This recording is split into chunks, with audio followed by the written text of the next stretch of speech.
안녕하십니까. 국회의원 윤미향입니다. 오늘은 세 번째 국가보안법 피해자와의 대담으로 이렇게 만나 뵙게 되었습니다. 헌법 위의 악법, 국가보안법. 여러분은 얼마나 그 심각성을 알고 계십니까? 지금껏 우리의 삶에 깊숙하게 영향을 미치고 있는 국가보안법입니다.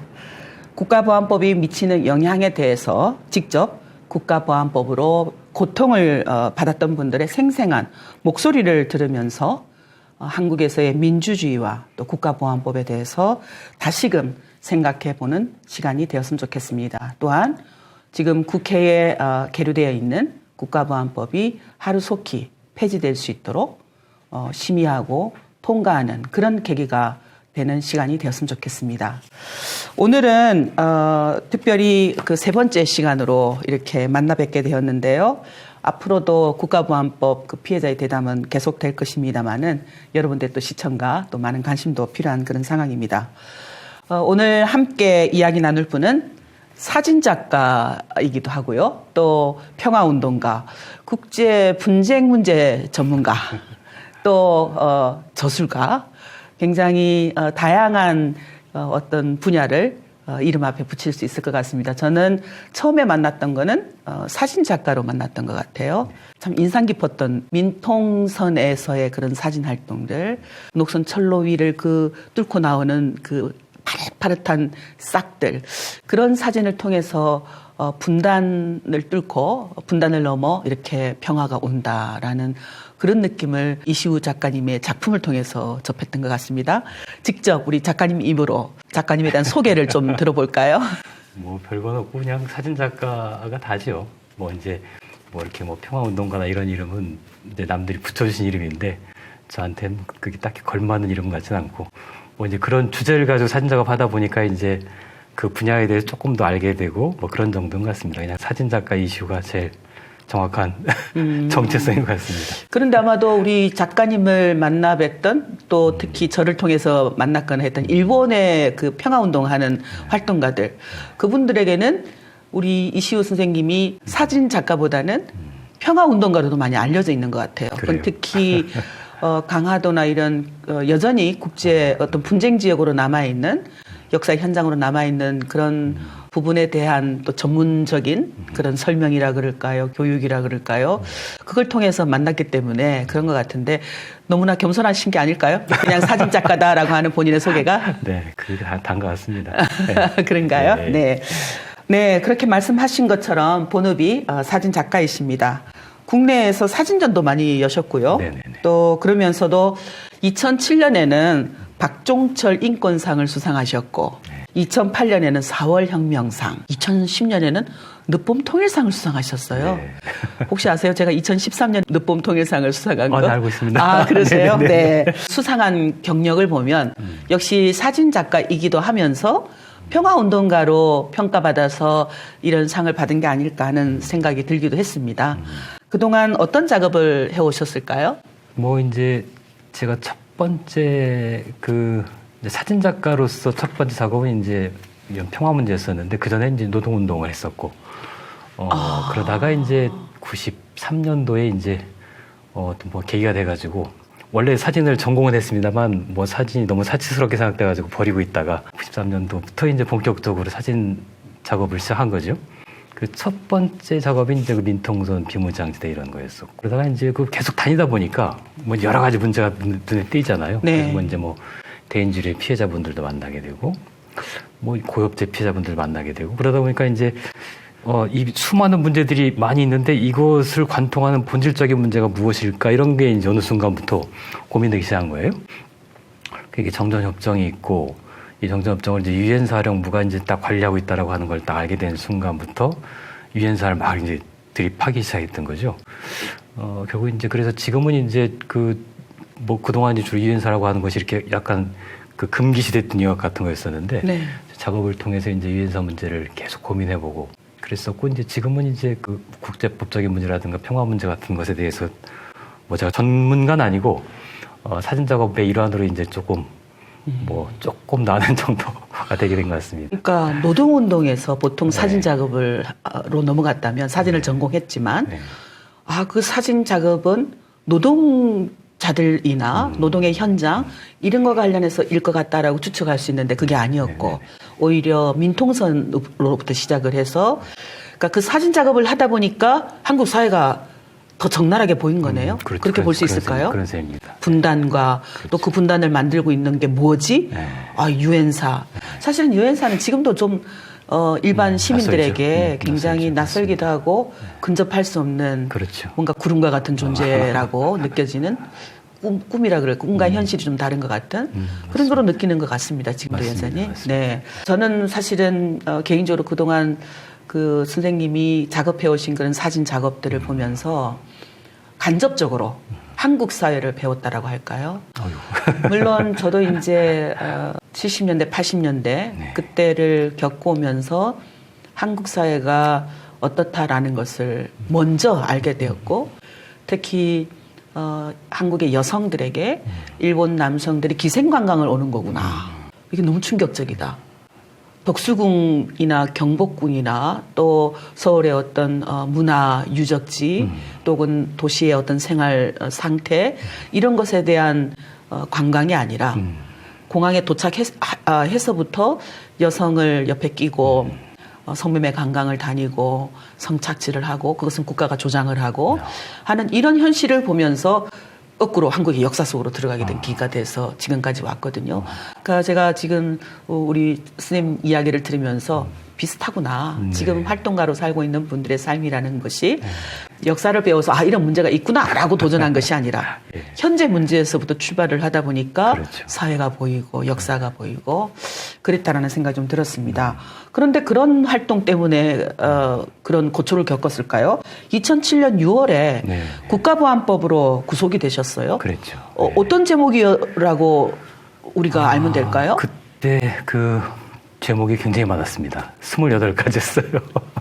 그래서 잠깐만, 2007년이면 어떤 정부였죠? 저 노무현 대통령 거의 마지막 시기. 그렇네. 마지막 해였는데 노무현 대통령 시기에 그런 일이 벌어질 줄 몰랐죠. 네. 뭐 국가보안법을 철폐시키지 못했지만 그런 일을 당하게 될 거라고 생각 못했는데 여전히 가보니까 이제 그 검사 세력들이 남아 있었고 이제 그 정권이 끝날 때쯤 되니까 자기들이 뭔가 이제 새로운 기획을 하려고 하는 충정이 넘쳐 있었어요. 이 네. 경찰과 검사들이. 네. 그때 사건이 저희 담당 변호사님들이 제 사건을 딱 보고 와 이건 국가보안법의 백과사전이다. 모든 게 다 들어가 있다. 그럴 정도였습니다. 멀리면 찬양고무, 네. 또 무슨 뭐 회합통신, 뭐 이적편물 소지부터 해가지고 그러니까 뭐 반과단체라든가 이런 단체 조항 빼곤 다 개인한테 걸 수 있는 건 다 걸려 있는 상황이어서 너무 당황스러웠었고 이렇게 좀 이게 질릴 정도였습니다. 너무 혐의가 많아가지고 이걸 도대체 어떻게 뚫고 나갈 수 있을까 싶을 정도로 처음에는 막막할 정도였었습니다. 상상도 못했던 일이었죠. 그렇죠. 뭐 이게 뭐 대충 예상되는 거 있었지만은 이렇게 광범위하게 제가 딱 그 통인동 대공분실에 딱 들어가서 이제 첫날 제 수사자료라고 하면서 밀차에다가 이렇게 막 갖고 들어오더라고요. 한 5대가 들어오는데 책상에 쌓아놓는데 이게 뭐냐고 그랬더니 자기들 수사자료라고 나에 대한 수사자료라고 얘기하는데 아니 내가 뭘 했길래 이렇게 많은가 싶을 정도로 근데 보니까 이제 질리게 만들었던 게 한 3년 정도로 하루도 빼지 않고 도청을 했더라고요. 그런 자료가 쫙 이렇게 이제 있더라고요. 그래서 와, 뭐 저뿐 아니라 이제 제 그 아이하고 뭐 집사람까지 해가지고 뭐 그 다 이렇게 도청을 했으니까 그걸 딱 보니까 뭐 무슨 뭐 이 거짓말 같은 걸 해가지고 도저히 빠져나갈 수가 없구나. 이건 또 그럴 정도로 처음에 그 어마어마한 해일처럼 딱 이렇게 닥쳐왔습니다. 그 세력의 힘이. 네. 그 최근에도 한 인터넷 뉴스를 보니까 국정원인지 본인은 자기가 헌병대 소속이라고 이야기를 했다고는 하는데 공안기관이 국가기관이죠. 국가기관 한 사람이 계속 그 대학생들을 이렇게 따라다니면서 감시를 하다가 학생들이 이걸 발각을 했어요. 발각을 해서 그분에게 동의를 받은 상태에서 휴대폰을 보자라고 해서 휴대폰을 받고 또 학생들 정말 똑똑했던 것 같아요. 인근 경찰서까지 가서 이 사람이 우리를 이렇게 했다라고 해서 확인서까지 받고 그분이 갖고 있던 휴대폰을 보니까 그 대학생 단체의 한 회원인 사람의 아이가 학교 가는 것까지 쫓아가서 사진을 찍어서 그들의 그 단체 방에 올리고 또 심지어는 촛불 행동에 김민웅 대표님, 상임 대표님이 촛불 집회 현장에서 뭐 오늘 할리스 화장실을 갔습니다. 히히 나왔습니다. 히히 이런 것까지 찍어서 같이 그들의 그 단체 방에 올리기도 하고 또 심지어는 이웃분인데도 불구하고 그 자기들이 계속 팔로우하고 있는 분인 줄 알고 잘못 촬영을 해서 또 올렸다라든가 이런 것이 최근에 최근에도요. 한 지난주인가 지지난주인 것 같아요. 정말 최근에 그런 일이 있었어요. 그러니까 어떻게 보면 그때 2007년에 우리 선생님이 그런 일을 겪은 거나 지금 우리가 또 겪고 있는 거나 달라지지 않고 있다. 그 이유가 뭘까? 바로 국가보안법이 있기 때문이다. 저는 그런 생각을 말씀을 들으면서 지금 하게 되었는데요. 무엇보다도 노무현 정부 때 그런 일을 겪었다.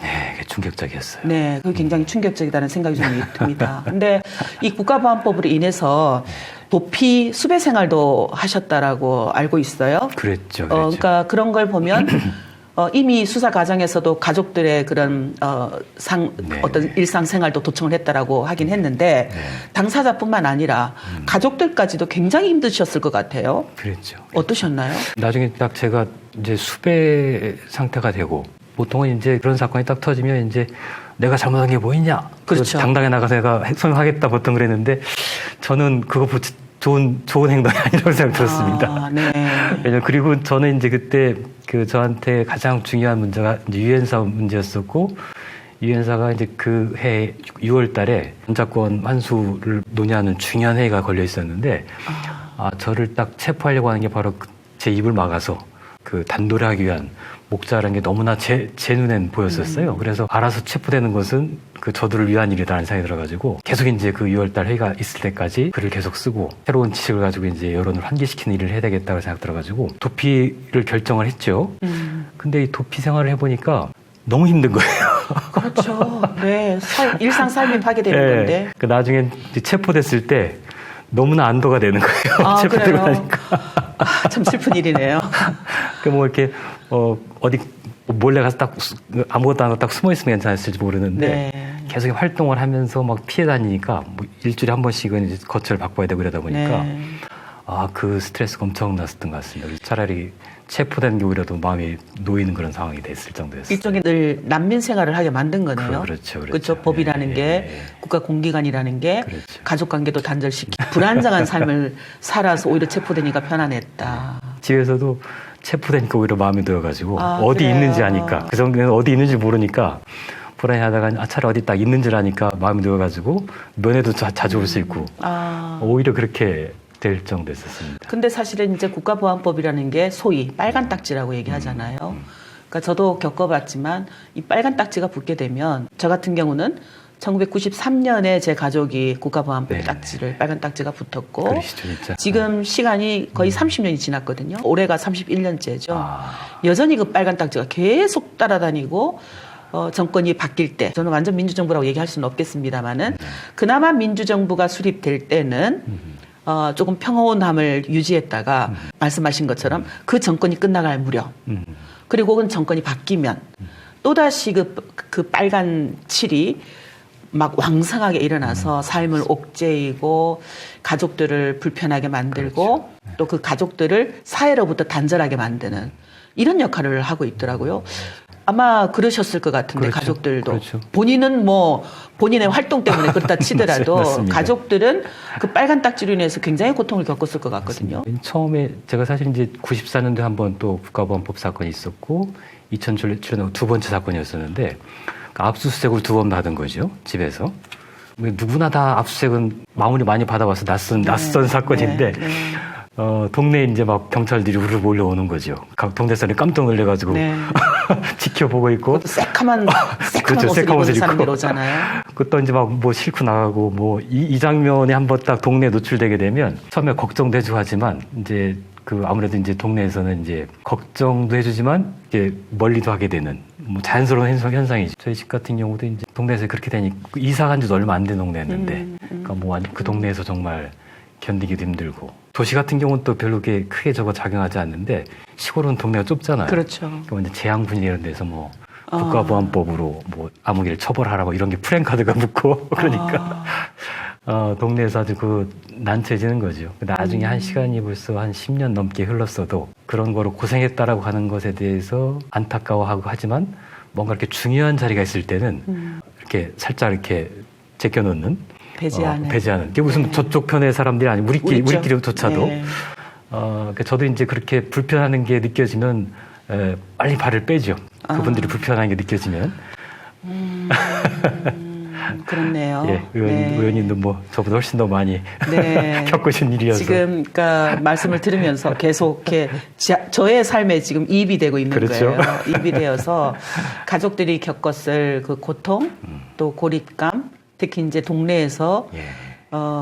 그 동네 분들이 그렇게 현수막까지 붙이고 있었다면 일부러 사실은 그곳이 내가 평소에 다니는 길이라 할지라도 그곳을 피해서 가게 되거든요. 맞습니다. 그러니까 그런 것이 사람을 참 불행하게 만들기도 하지만 나는 다른 곳에 사는 것 같다. 때로는 제가 그 표현을 독도와 같다. 독도와 같은 어떤 그런 느낌이 든다라는 이야기를 할 때가 있는데요. 제가 지금 쭉 자료를 조금 보니까 구속되신 후에 경찰이 그 무단 체포에 항의하면서 48일간이나 단식을 하셨어요. 네네. 그리고 또 부인 우리 김은옥 스님도 1인 시를 하셨고 맞습니다. 또 평화사진작가 이시우 석방대책위원회와 또 시민단체들도 석방을 위해서 많은 애를 쓰신 걸로 알고 있습니다. 혹시 이 수사와 구속 과정에서 어떤 일들이 있었는지도 조금 알려주실 수 있을까요? 그 딱 체포되던 날이 그해 이제 4월 19일이었는데 4.19였네요. 4.19에 딱 체포가 됐어요. 네. 근데 딱 뭐랄까요. 느낌이 그냥 이렇게 굉장히 슬픈 느낌 같은 것들이 확 밀려왔습니다. 그 순간에. 네. 그 감정이 뭐라고 표현하기 참 힘든데, 그 상태에서 뭐 이렇게 밥을 갖다 주면서 밥을 먹으라고 이제 경찰서에 끌려가서 이렇게 하는데 밥 먹을 기분이 아니었고, 무슨 뭐 단식을 하려고 했던 게 아니라 그냥 그런 기분 상태가 계속 이어지면서 단식처럼 돼버리게 된 거죠. 그런 게 알려지니까 이제 그 아마 밖에서도 굉장히 긴장하셨던 것 같아요. 네. 제가 누군지도 몰랐던 분들이 밖에서 이제 굉장히 긴장하시게 되고, 뭐 그때는 정말 뭐 목숨을 건 단식이다 뭐 이렇게 알려지면서 48일간을 목숨을 건 거죠. 근데 정말 제가 한 40일 정도 딱 됐을 때 묘한 느낌이 들었는데 그 죽음에 대한 느낌 같은 것, 두려움 같은 것이 사라진달까요? 그런 느낌이 들더라고요. 이제 나중에 이제 제가 단식을 그만두게 된 게 그해 6월 6일이었습니다. 현충일 날. 그 10시에 사이렌이 딱 울리잖아요. 감옥에서 이제 사이렌 소리가 들리는데 사이렌 소리를 들으면서 이 국가보안법의 피해자가 나만이 아니라 그분들조차도 피해자일 수 있겠다는 생각이 그 순간에 딱 들었습니다. 그러면서 이제 그날 단식을 접고 이걸 재판을 이제 그 전까지 재판도 할 생각이 없었는데 재판에서 이제 한번 이걸 밝혀보자라는 생각을 이제 그때 갖게 되면서 단식을 접었던 거죠. 하여튼 그때 그 단식하면서 저도 하여튼 많은 경험을 하게 됐던 것 같습니다. 그 이후에 그 회복이 좀 잘 되셨어요? 잘 안 된 부분들 좀 당연히 있었겠죠. 당연히 있었고 크게 나중에 나타나더라고요. 그 몸의 이상 같은 것이 한참 뒤에 이제 나타났는데 뭐 이게 생활하기 어려울 정도는 아닙니다. 그래요? 네. 어쨌든 죽음의 경지에서 뭐랄까요? 전쟁으로 인해서 우리가 지금 목숨을 잃으신 분들, 그분들을 추모하고 기념하는 현충일에 그분들도 피해자일 수 있겠구나. 그렇죠, 사실은. 우리가 그런 사고는 좀 부족한 것 같아요. 그러니까 전쟁으로 인해서 그 총칼에 의해서 혹은 그 참화 속에서 목숨을 입은 민간인들, 그러니까 반대편 쪽 분들이죠. 그렇죠. 우리가 공격을 하는 그 반대편 쪽 당하는 분들, 그분들만 이제 피해로 보는 경우가 있는데 국가라는 조직에 의해서 권력에 의해서 그 전쟁에 동원되어서 희생을 당하신 분들, 그 가족들, 그분들이 이제 피해자라고 그동안 보기 어려웠던 것은 국가라는 조직이 그 이후에도 그분들의 그 어떤 피해와 애국심, 그것을 일종의 그들의 권력을 유지하는데 활용하고 도구화했기 때문에 피해자로 보는 인식이 좀 덜했는데 오히려 그분들도 피해로 보고 함께 때로는 연대할 수 있는 부분들은 연대하고 하는 게 필요하다 하는 생각을 저도 요즘 좀 하고 있거든요. 특별히 베트남 문제를 접하면서 베트남 전쟁에서 한국 군인들이 민간인 학살 범죄도 저질렀고 또 베트남 여성들에 대한 성폭력 범죄도 저질렀는데 그런데 돌이켜보면 베트남에서 그 피해를 입은 분들도 피해자이지만 우리나라 안에서 생각을 해봤을 때 그 베트남전의 국가의 정책에서 그 당시에 박정희 정권의 정책에 의해서 필요에 따라서 동원되었고 일종의 강제 동원, 돈을 더 받을 수 있다라든가 경제 생활이 펼 수 있다라든가 등등의 어떤 목적에서든 동원되어서 전쟁에 참전했던 군인들, 그분들이 전쟁에서 돌아왔을 때 국가가 그분들을 제대로 트라우마 치료라든가 전쟁의 그 어떤 피해 의식으로부터 회복하게 하는 조치라든가 또 혜택이라든가 그걸 제대로 했던가, 국가는 하지 않았다. 결국은 국가는 자국의 국민을 필요에 따라 끌어들였지만 필요가 하지 않았을 때는 공적인 책임에서 배제하고 사적인 책임으로 만든 게 아니냐. 결국은 이 문제도 그분들도 피해자로 보고 함께 연대하는 것이 필요하다 하는 고민들을 요즘 조금 하고 있거든요. 지금 쌤 이야기 들으면서 똑같이 그런 생각이 좀 드네요. 네. 어쩌면 그 지점에서 단식을 풀어야 되겠구나라고 생각했다라는 그 어떤 심오함, 그게 좀 느껴지는데요. 근데 이제 2008년에 어쨌든 서울중앙지법에서 무죄를 선고받으셨어요. 그리고 2011년에 대법원에서 최종 무죄 판결을 받으셨습니다. 상상이 돼요. 저는 재판에 참여를 하지 않았지만 재판정에서 직접 찍은 사진을 슬라이드로 보여주면서 이렇게 프리젠테이션을 하고 또 무죄를 입증하셨다고 했습니다. 마치 제가 그 과거에 처음에 그 민통선 사진을 볼 때 그때는 슬라이드였으니까 그걸 볼 때 우리가 감동했던 그 감동이 혹시 법정 안에 있었을까? 그런 상상도 좀 해봤는데요. 어떠셨어요? 그때 지금은 이제 흔해졌습니다만 그런 이제 그 별로 막 흔해졌습니다만 그때는 법정 안에서 이렇게 뭐 사진을 보여주고 이런 것이 처음 있는 시대였다고 그러더라고요. 우리 변호사님도 굉장히 지혜롭게 그걸 잘 만들어내셔가지고 저한테 그런 기회를 딱 주셨는데 저한테 딱 그 기회가 딱 와서 이제 사진을 설명을 하기 시작하니까 판사님이 이렇게 지켜보다가 막 사진을 설명해주고 하다 보니까 판사가 자기도 모르게 이렇게 감탄하는 목소리가 자기도 모르게 뚝 튀어나왔어요. 그랬었을 것 같아요. 저는 몰랐는데 변호사님들이 그 소리를 듣고 재판이 잘 될 것 같다고 그러시는 거예요. 근데 이제 아닌 사들까 그 판사님이 그때 그런 영향이었는지 모르지만 하여튼 나중에 우리 그 변호사님들도 찾아내지 못한 어떤 그 조항을 이 판사님이 찾아내셔가지고 우리한테 이롭게 뭐 그런 것까지 해주셨어요. 도화의 발간, 뭐 사진 찍어서 이제 뭐 불원한 목적으로 이제 책을 도서라든가 도화를 발간한다, 뭐 이런 제목이 저한테 있었거든요. 근데 이제 우리 변호사님들 그건 이제 뭐 당연히 인터넷에다가 뭐 이렇게 하는 것도 당연히 마찬가지 개념으로 생각해서 이제 별 신경을 안 썼는데 판사님이 그 자기 해석으로 도서라든가 도화의 발간이라는 것은 한 장씩 넘기는 책을 의미하는 거지 인터넷에 나타나는 전자 신호는 도화가 될 수 없다.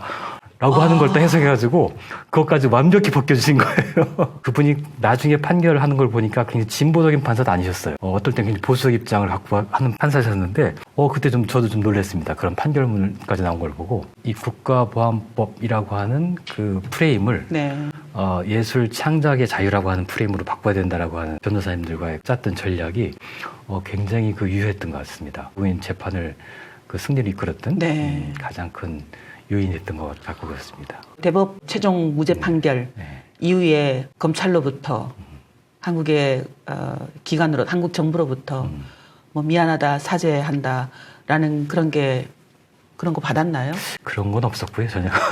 근데 사실은 뭐 요즘도 그렇지만 신학철 하백님이 그런 이야기를 했던 적이 있어요. 국가보안법이라는 건 이 사람의 예술가들의 이 마음, 생각 이것을 차단하는 것이다. 못하게 하는 것이다. 어떻게 실존하고 있는 법이 이 사람의 생각을, 이 마음을 자기 마음대로 법으로 통제하려고 하느냐 하는 말씀을 했던 것이 제가 좀 기억이 나거든요.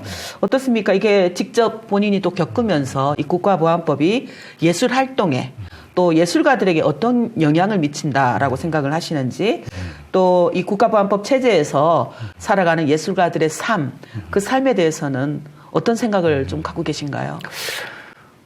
예술가들한테 이제 가장 민감한 이제 그 법이 사실 국가보안법이죠. 아무런 그 경계 없이 이제 활동할 수 있도록 하는 것이 예술가의 어떤 특권이자 자유인데 어디까지만 해라고 하는 딱 경계선을 딱 그어놓잖아요. 사회적인 어떤 여론에 의해서 그냥 자기가 합의해서 하는 게 아니라 법으로 딱 그 태도가 갖춰져 있으니까 우리나라에서 이제 예술 활동한 사람들은 사실은 그 국가보안법이 그어놓은 테두리를 자기가 넘을 수 있냐 없냐라고 하는 걸 자기가 실험해 보는 것이 정말 큰 과제입니다. 네. 내가 이거 한번 넘어볼 수 있을까 없을까라고 하는 것을 도전해 보는 것도 예술가들의 네. 큰 이제 도전이자 과제인데 생각을 일단은 내가 이거 해도 되나라고 하는 것을 딱 먼저 생각하게 되면 그 다음에 그걸 가지고 창작한다라고 하는 건 뭐 상상할 수 없는 거죠. 그렇죠. 거기서 딱 막혀버리니까. 네. 예를 들면 이제 주로 빈무장지대 또 민통선 이런 데 가서 이제 사진을 찍거나 그러면서 항상 듣는 생각, 이거 찍어도 될까? 라고 하는 것이 항상 이제 머릿속에 딱 이렇게 있기 때문에 가급적이면은 무서워서 안 찍기도 하지만 귀찮아서. 그러니까 여전히 무죄 받고 있지만 머릿속에는 국가보안법이 여전히 그렇죠. 생각을 통제하고 또 하고 싶은 꿈도 통제하고 네네네. 그런 거네요. 네.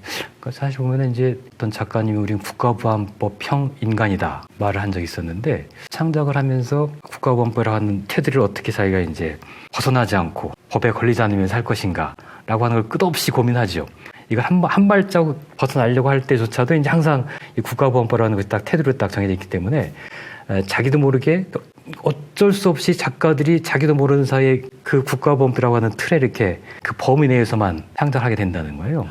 그런 의미에서 한국의 작가들은 자기가 인정하든 인정하지 않든 난 그런 거 관계없이 자유롭게 할 수 있어라고 하는 사람조차도 어느 순간에 무의식적으로 그런 국가보안법의 어떤 그 국가보안법형 창작자로 되어 있는 걸 문득 발견할 때가 있습니다.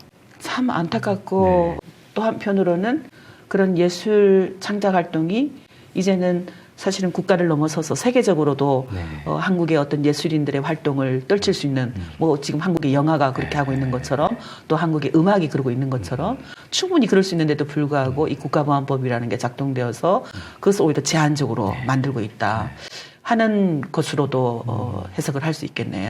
아마 우리 뭐 K컬처 이런 거 얘기하지만 마지막 그 한국 문화의 어떤 그 경계선이 아마 국가보안법이라고 하는 것을 어느 정도까지 뛰어넘을 수 있느냐라고 하는 것에서 아마 걸리지 않을까. 왜냐면 그 예술가들이 그런 걸 이제 항상 의식하기 때문에 더 정교하고 더 비비에 꼬여 있거든요. 우리 예술가들이 표현하는 방법 보게 되면 서사의 구조는 복잡하고 재미는 있어요. 그렇기 때문에. 근데 결국은 그 어떤 한계에 딱 다다라서 그 한계까지만 이렇게 이제 그런 서사가 작동하기 때문에 아마 K컬처라고 하는 것이 이제 진짜 부흥하려면 그 선을 넘냐 마냐라고 하는 것이 아마 이렇게 결정되지 않을까 싶습니다. 네. 제가 2012년도인가에 그 사진 전시회를 한번 일부러 그 주체사상전 와. 이름을 일부러 2012년. 네, 그때가 이제 이명박 정권 때인가요? 그렇죠. 그 대통령 선거 이제 직전에 네. 내가 이걸 일부러 한번 해봐야겠다는 생각을 한번 도전해본 거죠. 왜냐면 그 주체라고 하는 문제를 이제 뭐 북한의 주체사상이라고 하는 것 때문에 이제 철학적으로 주체라고 하는 논의 자체가 이제 금기돼 버렸는데, 근데 현대 철학에서 이제 해겔부터 무슨 최근에 현대 철학자들까지 이 주체라고 하는 문제가 굉장히 핵심적인 문제거든요. 그러니까 예술가는 당연히 그 문제에 대해서 천착할 수밖에 없고 고민할 수밖에 없는데 그 가장 큰 주제 단어가 딱 막혀 있으니까 그래서 제가 이제 주체라고 하는 단어를 가지고 어디까지 우리가 상상해 볼 수 있고 작품할 수 있는지 한번 해본 적이 있었는데 다행히 무슨 아무 태클이 들어오지 않았었습니다. 그래요? 네. 아니 대놓고 했을 때는 대놓고 했죠. 대놓고 했을 때는 문제가 없었네요. 자기들이 말리는 거 아닐까 싶어서 조심했던 것 같습니다. 네. 근데 이제 좀 더 특이했던 것은 사실은 2013년에 유엔군 사령부라는 책을 쓰셨어요. 사진 작가가 사람들에게는 약간 낯선 동네인, 그렇죠. 낯선 영역인 유엔군 사령부라는 책을 쓰셨다. 이게 저도 그때 이 책을 이렇게 막대한 분량으로 이렇게 하기까지 도대체 그의 삶이 뭐였지? 라는 생각을 사실은 했어요. 책이 844쪽이에요. 그걸 보려면 때는 저도 가끔 자료를 찾아볼 때 뒤적뒤적 기억할 수도 없어서. 그리고 참고 문헌이 66쪽. 각 주가 무려 1763개가 달렸어요. 이렇게 방대한 학술서인데요. 이런 어마어마한 책을 왜 어떻게 쓰시게 되었는지 아마 많은 사람들이 궁금할 것 같아요. 저도 그렇습니다. 국가보안법 재판에서 이제 굉장히 많은 주제들을 갖고 이제 다퉜는데 그 중에서 검찰이 가장 신경 써가지고 올가매려했던 것이 바로 유엔사 문제더라고요. 이 유엔사 문제가 이제 북한을 이롭게 하는 주장이고, 그래서 결과적으로 이제 찬양 고무하기 목적으로 이제 당신이 이렇게 한 것이요라고 하는 취지였었는데, 중앙대학교 재성호 교수라고 하는 분이 검찰 측 증인으로 나와서 자기가 했을 때 이거에 대한 감정을 이제 그 얘기한 적이 있었는데, 뭐 이시우 씨 이런 글은 뭐 학문적 가치도 없고 뭐 무슨 뭐 이렇게 그 중요한 그런 뭐 논지라든가 이런 게 전혀 아닙니다. 이러면서 말씀하시는데, 그때 딱 들었을 생각이, 이게 학문적으로 인정을 받지 못하는구나. 아무리 뭘 하더라도 학문적으로 인정받지 못하는 생각이 들어가지고, 그때, 그럼 내가 해보자라는 생각이 한번 들었었고, 또 하나는 이제 최종적으로 완전 다 무죄를 받았잖아요. 네. 그 전에 유엔사 문제를 다뤘던 학자들이든 이런 사람들은 다 여지없이 유죄를 받았었고, 그 이전에는. 근데 제가 딱 무죄를 받고 나니까 이 유엔사 문제를 본격적으로, 합법적으로 논의할 수 있는 그 공간이 딱 생겼다고 생각 들어가지고, 이건 제가 해야 될 사명감이 딱 느껴진 거예요. 학자들이 딱 보더라도 흠잡기 힘들 정도로 이제 정말 이렇게 욕먹기 싫어가지고 꼼꼼하게 하다 보니까. 정말 대단하십니다. 그래서 그렇게 재성호 씨의 증인이 증인 진술이 또 그런 계기를 줬네요. 자극을 확 줬죠. 자극을 받았네요. 그럼 현재는 어떤 작업을 하고 계십니까? 지금은 이제 예를 들면 이제 유엔사업도 계속 하고 있고, 정전협정을 법적으로 이렇게 다시 재해석해보는, 정전협정을 우리 다 알고 있지만 사실은 정전협정이라고 하는 것을 본격적으로 연구한 책이 없어요. 정전협정만을 연구한 책이 없습니다. 그런 책이 한 권도 없어요. 그렇네요. 우리가 정전협정의 체제에 살고 있는데, 지금 그 정전협정 관련된 이제 법 철학, 뭐 법학 이런 걸 다 다시 공부해가지고 이제 그걸 단어 하나하나를 다시 한번 이렇게 꼼꼼하게 쓰고 있는데, 정전협정이 사라지기 전에 정전협정이라고 하는 책이 이 사회에서 한번 나와야 된다는 생각이 있어서 그런 작업을 하고 있고, 국가보안법이 어쨌거나 저한테 숙명적으로 딱 일어났던 일이기 때문에 이 국가보안법 문제에 대해서 제가 개인적으로 뭐 사회적으로 할 수 있는 일들은 또 해야 되지만 개인적으로 할 수 있는 일이 무엇일까 계속 고민을 합니다. 그런데 이제 아까 그 주체사상전 같은 경우도 실험적으로 국가보안법이라 하는 테두리 내에서 국가보안법을 이렇게 넘어서는 이런 작업들을 창작이라든가 뭐 이런 학술 작업으로 해보려고 하고 있고, 또 하나는 그 법적으로 국가보안법이라는 것이 사회적인 힘, 뭐 권력 관계 이런 것에 의해서도 결정되지만 구체적으로는 그 법 자체에 의해서 무너지도록 해야 된다는 생각이 들더라고요. 그래서 이제 뭐 헌법재판소에 가서 막 뭐 이렇게 하기도 하고 그러잖아요. 근데 그런 작업을 예를 들면 국가보안법이라고 하는 우리가 문제도 느끼고 살고 있지만 전 세계적으로 국가보안법 문제를 가지고 수십 년 동안 70년 동안 이렇게 고민하면서 연구한 민족이 어디 있겠습니까? 그 세계적으로도 학술적으로 굉장히 중요한 과제를 우리가 사실 안고 있는 셈이 되는 거예요. 그렇네요. 국가보안법이라는 것을 실제 싸우면서 법적으로 싸우면서 학문적으로도 새롭게 법 철학을 바꾸고 법학의 어떤 새로운 근본 토대를 바꾸는 이런 가능성도 사실은 이 국가보안법 연구에 있다는 생각이 듭니다. 과거에 이제 박원순 변호사가 이제 국가보안법 연구라는 책을 처음 쓰고 거의 유일무이한 책이었다가 이정희 변호사가 이제 민변 이름으로 이제 악법의 법이라고 하는 두 번째 굉장히 이 걸작을 만들어내셨는데, 하여튼 이런 작업들이 계속 이어질 수 있도록 변호사 법률가들의 작업일 뿐이 아니라 저 같은 사람도 좀 뭔가 기여할 부분이 있겠다는 생각이 들어서 그런 작업도 계속 하고 있습니다. 그 정전협정과 관련한 책 언제쯤 펴낼 생각이세요? 글쎄, 하여튼 뭐 좀 다듬고 있으니까. 그것도 막대한 분량인가요? 분량이 꽤 됩니다. 그러면 제가 하나 제안을 해도 될까요? 무슨 제안이요? 막대한 분량도 좋은데 저는 이제 요즘 계속 우리 아이들이 이 국가보안법 때문에 피해를 보는 것, 충분히 누릴 수 있는 교육의 권리, 그것을 제한당하고 있는 것, 그것에 대해서도 우리가 좀 풀어야 된다라는 생각이 좀 들거든요. 두 번째 대담자가 유성 씨였고 첫 번째가 박미자 선생님이셨어요. 근데 박미자 선생님하고 대담을 할 때 최근에 일어난 일인데 한 초등학교에서 학교 담임 선생님이 아이들에게 그 지도, 그게 있는 그것을 배지를 나눠줬대요. 아이들에게 전체. 그런데 어떤 부모님이 그걸 보셨나 보죠. 그걸 신고를 했고 담임에서 박탈됐대요. 최근입니다. 담임 자리에서 도착. 저는 오히려 2007년 그 1990년대보다 더 오히려 우리 스스로를 통제하고 아이들의 교실에서 교권을 침해하고 있는 것이 바로 또 은연중에 국가보안법이 작동하고 있다라는 생각이 좀 들었어요. 그래서 이제 제 관심도 계속해서 어떤 게 있냐면은 이제부터 우리의 초점은 우리 아이들이 이런 문제를 옛날 우리 아버지 세대가 겪었던 일이 아니라 지금 바로 우리 교실에서 지금 우리 바로 친구와의 관계에서 또 혹은 지금 나와 함께 살아가고 있는 문화예술인들의 삶 속에서 일어나고 있는 일이다. 그러니까 이거 없어야지, 이거 부당한 것인지라고 하는 인식을 스스로 갖게 하기 위해서는 어떤 노력이 필요할까? 사진 작가님이시잖아요. 그러니까 제가 이야기를 들으면서 첫 부분에 저는 사진가입니다라고 이야기를 하셨는데 이야기를 들으다 보니까 연구자이기도 하시고 속에서 제가 빠뜨렸는데 평화 연구자이기도 하시고 정말로 저술가인 게 맞으신 것 같아요. 그러면 그 사진과 지금 하고 싶어하는 그런 정전 협정의 문제, 이 국가보안법의 어떤 그런 폐해, 아이들과 일반 사람들이 보기 쉽게 깨닫기 쉽게 작업을 좀 해주시면 어떨까 하는 생각이 좀 들었습니다. 네, 뭐 그건 계속 저뿐 아니라 이제 같이 해야 될 작업들이죠. 네. 네. 해주셔요. 고민을 당연히 해야 될 네. 일입니다. 그 지금 작가님께서 대법원의 무죄 판결을 받은 때로부터 벌써 13년이 지났죠. 아, 그러네요. 그죠? 네. 네. 강산이 변하고도 훨씬 더 요즘은 휙휙 변하니까 그러네요. 그런 세월이 지났는데 여전히 그 국가보안법은 살아서 지금 계속 통치를 하고 있습니다. 맞습니다. 윤석열 정부 들어서서 제가 지금 국회에서 농해수위 후반기에는 농해수위 일을 하고 있는데 제주도 전농 전국 네네. 노민의 총연맹의 제주도 지부에서 일을 했던 분이 바로 국가보안법으로 그랬죠, 구속되기도 최근에. 하고 지금 네. 재판을 받고 있고요.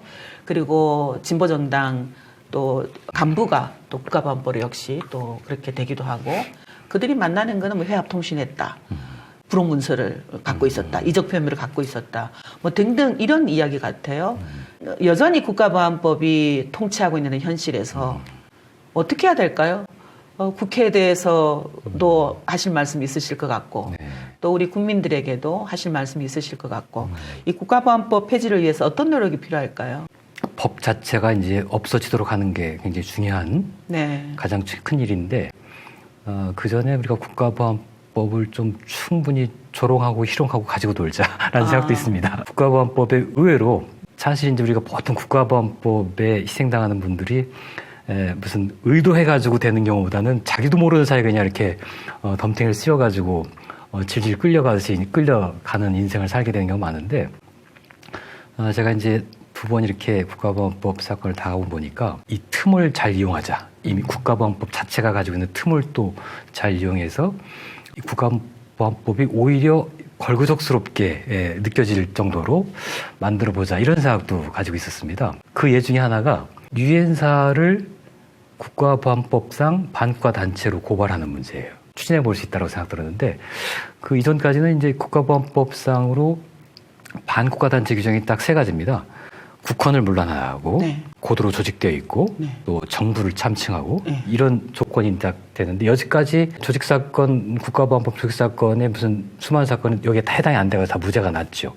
근데 유엔사 같은 경우 보게 되면 비무장지대 예를 들면 대성동 마을 같은 경우 있잖아요. 네. 이 마을에 대해서 점령지로 자기들 내부에 선포하고 있어요.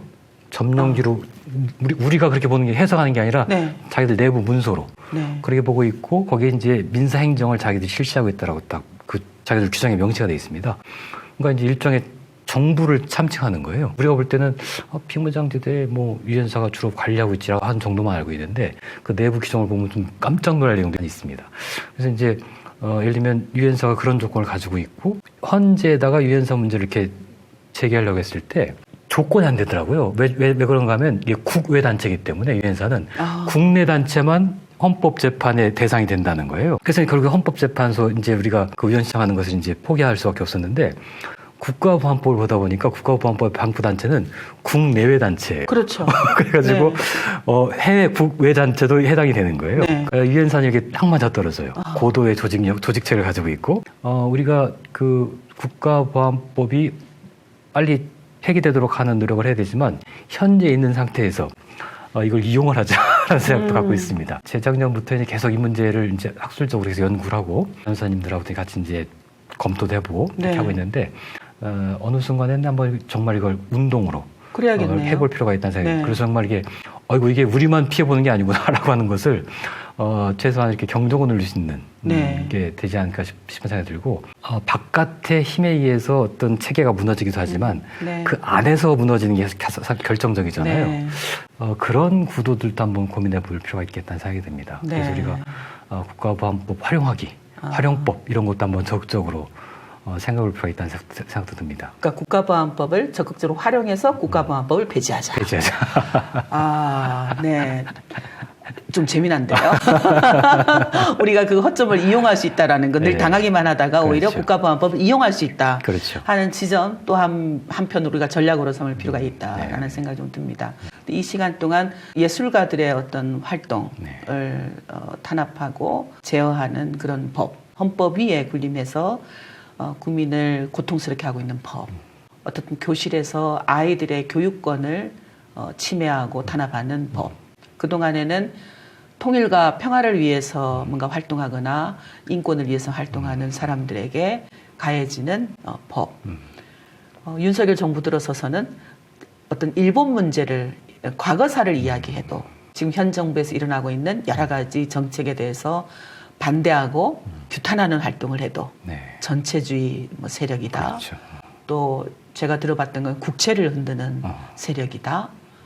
종북주의다. 반국가 세력이다. 이런 말들이 가장 난무했던 시기가 윤석열 정부였던 것 같습니다. 왜 시간이 갈수록 이 국가보안법이 이렇게 폐지되지 않고 폐지되거나 개정되거나 하는 것으로 나가는 것이 아니라 오히려 더 극성하게 살아서 국민들을 옥죄고 있다고 생각하셔요?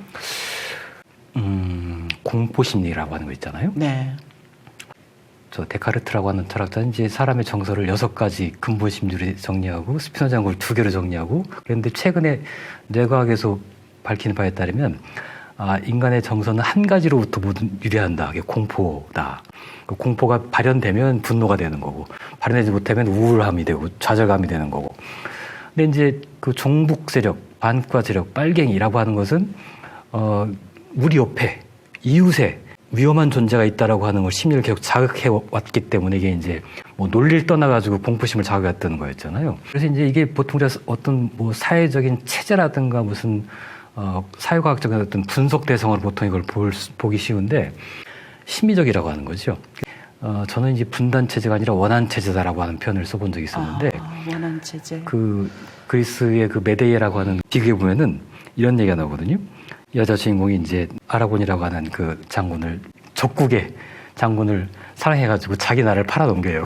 팔아넘기고 그 남자와 결혼을 해서 이제 사는데 아라곤이 나중에 이제 자기가 결혼하고는 보니까 이제 아쉬울 게 없는 거예요. 그래서 이제 이 여자를 버리고 다른 젊은 여자랑 결혼하려고 하니까 이 메데이가 얼마나 화가 나겠어요. 이렇게 끓어오르는 분노를 어떻게 내가 저 인간한테 복수할 것인가라고 하는 건지 하는데 죽이는 거로도 시원치 않은 거예요. 네. 그래가지고 어떤 방법을 쓰냐면 그의 아이이자 자기의 아이인 2 자식을 죽여버리는 거예요. 아무런 관계도 없는데 아이들이 죽으면 죽을 때까지 그 고통받을 것이라고 해가지고 죽이는 거죠. 이 원한이라고 하는 개념이 이제 적을 상대하는 개념 아니에요. 그래서 네. 우리가 보통 국가보안법이 이게 북한을 적으로 생각해놓고 이제 막 그 공격하는 것처럼 보이는데 사실은 북한을 적으로 만들면 적으로 막 삼아서 하면서 적과 관계없는 내부의 국민을 그렇죠. 이 괴롭히고 탄압하는 법이잖아요. 그러니까 이게 원한 체계에 딱 맞아 떨어지는 이런 구조를 갖고 있는 거죠. 그러니까 이게 이런 구조가 계속 보통 논리적으로 접근하게 되면 안 되는 이유가 이런 심리가 계속 작동하기 때문에 이게 논리적으로 볼 때는 당연히 없어야 될 법이라고 하는 걸 많은 사람들이 인정하면서도 그래도 어느 순간에 가서는 그 공포심, 불안감, 원하는 감정 같은 것들이 자극되기 때문에 계속 이게 살아나게 만드는 거거든요. 저는 최근에 그 왜 입틀막 사건이 있었잖아요. 네. 저는 그게 굉장히 중요한 상징적 사건이라 또 봅니다. 네. 그 강성희 의원이 종북정당이라고 그 취급되는 진보당의 강성희 의원조차도 입틀막 하는 걸 보면서 종북정당도 나한테 불안감을 주는 정당이었지만 이건 미래의 불안이고 보이지 않는 가능성의 불안이고 근데 입틀막은 현재의 불안이잖아요. 현재 공포잖아요. 그렇죠. 네. 이걸 딱 자극시켜버린 거예요. 국민들이 그 진보당임에도 불구하고 그 입틀막을 했던 대통령실에 대한 분노, 불안감 확산되면서 저는 이번에 그 종북 세력을 척결하자라는 프랭카를 걸려다가 이제 스스로 만 적 있잖아요. 네. 이게 굉장히 중요한 사건이라고 봅니다. 이런 사건들이. 그 사람들의 심리가 경계를 넘어서 이제 종북이라고 하는 그 공포조차도 넘어설 정도로 이 체제를 공포 대상으로 보고 있다라고 하는 것이 딱 증명된 거기 때문에 저는 이런 어떤 심리의 기류, 논리적으로 보냐 심리의 기류 같은 것들도 잘 읽는 것이 국가보안법을 하나의 어떤 체제로 제거하는데 굉장히 중요한 어떤 단서가 되지 않을까 싶습니다. 결국은 사실 이제 22대 총선쯤이잖아요. 주권자인 국민들이 어떻게 우리 사회를 만들어가느냐, 우리가 주인이 되어서 하는 것도 이 국가보안법과 관련해서도 영향이 있겠다는 생각이 좀 드네요. 그렇죠. 네, 그러니까 권력이 함부로 하지 못하게끔 우리가 계속 뭔가 그 일종의 심리적인 흐름을 계속 확산시켜 나가는 것, 그것도 필요하겠구나 하는 생각이 좀 들었습니다.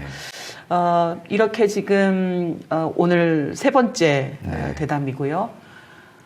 이런 대담을 통해서 느끼는 것은 국가보안법은 정말 폐지돼야 된다. 다시 한번 느끼게 됩니다. 마지막으로 윤미향 TV를 시청하시는 분, 그리고 또 국회에서 국가보안법이 폐지돼야 된다라고 뜻을 모아주고 계시는 분들, 그분들께 짧게 혹시 한 말씀 해주시면. 윤미향 의원님이 의원 되면서부터 그냥 가장 많이 이런 문매를 온몸으로 십자파를 맞은 분이기 때문에 아마 이번에 의정 경험이 나중에 나가셨어도 굉장히 큰 어떤 화두로, 인생 화두로 되지 않으실까 싶은 생각이 들고, 그런 것을 같이 고민하면서, 이 국가보안법과 국가보안법을 만들어온 체제에 대해서 같이 다시 한번 환기해 볼 수 있는 이런 기회를 가져보면 좋겠다는 생각이 듭니다. 네. 여러분, 우리 오늘 이시우 작가님하고 대화 속에서 체제란 말이 굉장히 많이 나오고 있구나라는 것을 아마 이미 느끼셨을 겁니다. 우리 사회의 어떤 현상은 그 한 사건이 독립적으로 그것만 딱 띄어서 해결하거나 또 보거나 해서는 되지 않는다라는 것이 아마 오늘 대화 속에 암시적으로 쭉 줄기가 나오는 것 같아요. 구조적으로 지금 현재 한반도가 처해 있는 이 전체 체제가 어떻게 형성되어 왔고 그 속에서 국가보안법이 어떻게 작동되어 있는가. 그리고 앞으로는 또 그것이 우리 삶에 어떻게 작동될 수 있는 것인가라는 인식을 가질 필요가 있겠구나 하는 것을 또 오늘 대담을 통해서 제가 확인을 하게 되었고요. 지금 세 번째 어떤 국가보안법 피해자와의 대담을 통해서 이미 여러분들은 느끼셨을 것 같습니다. 단순히 피해자가 아니라 적극적으로 이 한반도 안에서 평화로 또 인권으로 과거에 잘못되었던 역사를 정의롭게 청산하는 활동가로 살아서 피해자가 되었고 그 피해자들은 지금도 여전히 그 피해에 안주하지 않고 그 피해를 만든 국가보안법을 폐지하고 또 한반도의 이 전체적인 모순을 해결하기 위해서 적극적으로 활동하고 또 앞으로도 활동해 갈 분들이시구나 하는 것을 느끼셨을 생각이 듭니다. 이렇게 누군가 피해에 굴하지 않고 주저앉지 않고 계속해서 이 사회를 바꿔나가는 노력, 그것을 단 한 사람이라도 포기하지 않는다면 저는 희망은 우리의 것이다. 희망은 바로 우리 눈앞에 와 있다라고 늘 믿고 있습니다. 혹시 오늘 이 방송을 보고 계신 분들도 내가 살고 있는 이 이웃을 한번 둘러봐 주세요. 국가보안법이 혹시 우리의 삶을 통제하고 있지는 않는지, 혹은 내 전화가 이유 없이 도청되고 있지는 않는지, 내 일상생활이, 사생활이 누군가에 의해서, 그것도 국가의 공기관에 의해서 침해받고 있지 않는지 늘 눈을 부릅뜨고 감시하고 관리하고 주권자로서의 권리를 쟁취해 나간다면 저는 국가가 국민을 함부로 대하지는 않을 것이다. 법도 헌법 위에 존재하는 일이 없을 것이다. 오히려 국민을 행복하게 만드는, 또 국민의 인권을 더 증진시키는 그런 데 작동하는 법이 돼야 된다라고 생각을 합니다. 오늘까지 함께 관심을 갖고 지켜봐 주신 여러분께 감사드리고요. 또 앞으로 계속될 국가보안법 피해자의 대담도 관심과 연대를 부탁드립니다. 연대가 희망입니다.